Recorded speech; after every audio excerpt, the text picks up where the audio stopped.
5 things you need to do before setting up your first print-on-demand shop. Number 1, you want to choose a platform, whether that be Etsy, Shopify, Wix, or even WooCommerce.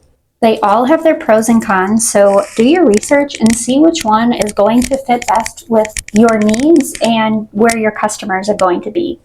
When it comes to Etsy, SEO is king. You have to do keyword research to really stand out among the millions of other shops. And with Shopify, you control your entire website, you own it, but at the end of the day, you have to bring your own traffic. So marketing is key with a Shopify website. There's also different price points. Etsy, although it seems to be free, is not free. You have to pay 20 cents per listing. And then there are a variety of fees that are taken out on top of production fees and shipping costs from your print-on-demand supplier. Where with Shopify, the fees you need to worry about are production costs, which you pay when someone orders your product, shipping fees, and then additional site fees. Like Shopify charges $40 a month to have a Shopify website. So again, just figure out which one works best. You can always start with one and switch. Next, you're going to want to select your print-on-demand supplier. Gelato offers high quality products as well as super fast shipping because they have production locations in over 32 countries and ship to over 200 countries all over the world. Depending on where your customers are ordering from, with most shipping times being only 3 to 5 days. Next, you're going to want to find your niche. If you're just starting out with print on demand and are unsure of what niche to select, I would suggest starting with an evergreen niche. I actually just wrote a new ebook exploring the evergreens print on demand with Gelato that you can check out. It's linked in my bio. But an evergreen niche is super cool because it's evergreen, like a tree. They're always green, always relevant, always trending, always searchable. So if you're really stuck finding a niche, start with an evergreen. After you found your niche, you're going to want to search for niche-related and practical products.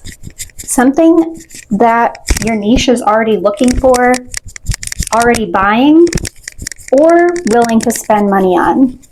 Personalization and customization sells, especially within the evergreen niches. After you've found your niche-focused practical products, you're going to want to create designs for them. And don't just throw spaghetti on a wall and see what sticks. You really need to do your research. See what's already selling, see maybe current design trends that are going on, and how you can incorporate that into the products that you are offering your niche. And with good products come even better mock-up images. And in my opinion, the best way to take mock-up pictures is to order samples.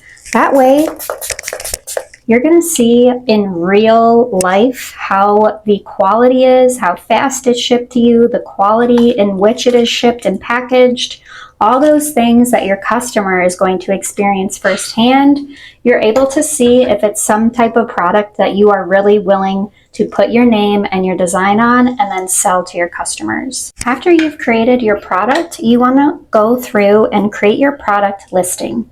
Your title, description, tags. For Etsy tags, I love to do my research on Everbee. Everbee really helps me find keywords that are high in search but low in competition. At the end of the day, Etsy is a data game and Everbee really helps you win. But when it comes to coming up with titles and descriptions, you really want to stick to including SEO keywords. SEO is search engine optimization, and these keywords are how your ideal customers are going to find you. So you want to make sure that the keywords that you're using in your titles and descriptions are actually keywords that your customers are searching for. One of my favorite features about Gelato is their pricing calculator. It gives me a behind-the-scenes look at the average pricing for my specific product, as well as what it costs on the low end and what people are charging on the high end, and gives me a better idea of how I can meet my ideal customer's price point.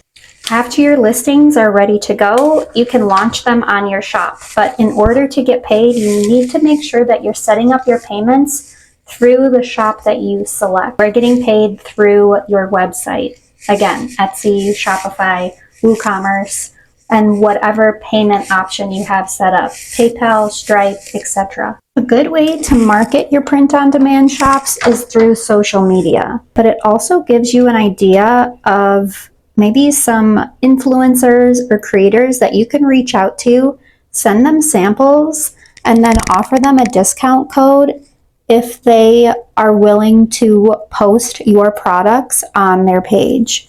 This is also a great way to build brand awareness and kind of your reputation, to let other people know that you're a viable business and are legit and you have good products. And if you're comfortable being in front of the camera, show off your own products. Get samples. Seriously, samples are literally the best way to market your shop, and social media is also another great way to freely market your shop and your products. If you're looking for shop or product ideas, niche ideas, DM me ideas and I'll send you a link to 100 more niche and product ideas for you to get started with your print-on-demand business.